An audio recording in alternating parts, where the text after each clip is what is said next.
Another journalist behaving badly segment for you. So while you're freezing your asses off, stranded in an airport somewhere, with Southwest canceling 2,500 flights, President Joe Biden has escaped to the Virgin Islands, to St. Croix. Because, he needs his rest and relaxation. He's getting up there in years. Needs his daily ointment rubbed down. Depends. So this is a story by Kate Bennett and Kevin Liptak.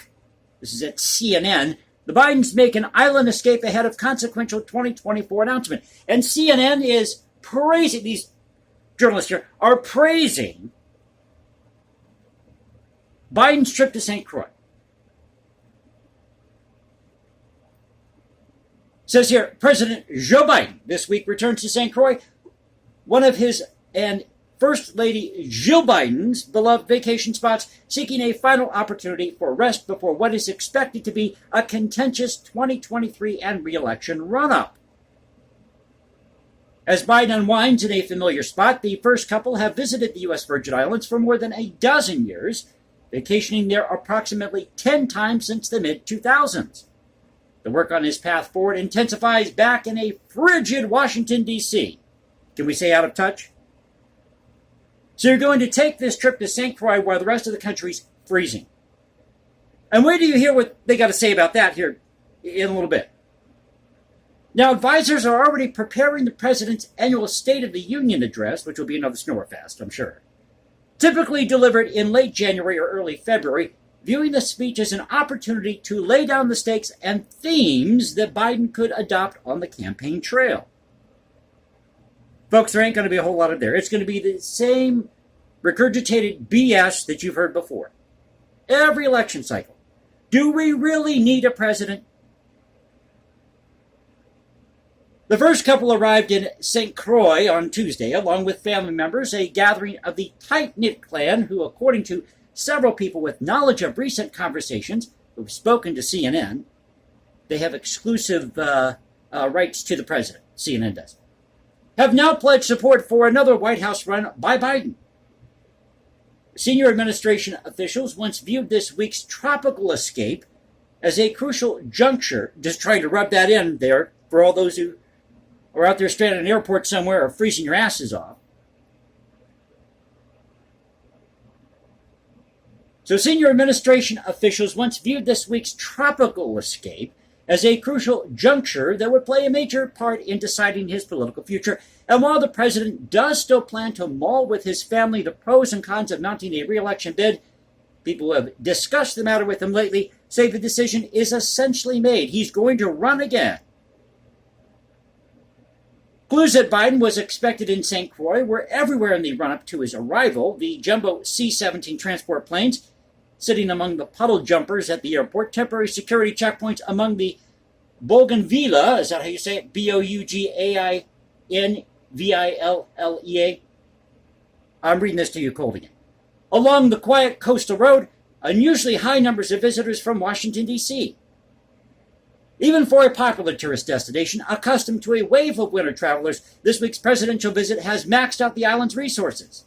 Of course, he's got to take up every taxi that's there, hog the airport or the tarmac. Rental cars were all taken and hotels were at capacity according to residents. After the Biden skipped the U.S. Virgin Islands tradition the last 2 years, this trip may have some of the same vibes as one of their more recent vacations. In the early hours of 2019, when Biden was last contemplating a presidential bid, the couple were photographed taking a selfie at Point Udall in St. Croix on New Year's Day, catching the first sunrise of the New Year at the easternmost point under the American flag. Oh, how romantic. As the popular tourist spot is known. A decision has been made several months later. Biden would announce his candidacy for the presidency. Now, this is just classic bad journalism 101. So they say here, privacy please. And they go into this history of Joe Biden and Jill Biden enjoying their time in St. Croix, 2014, 2015, 2016.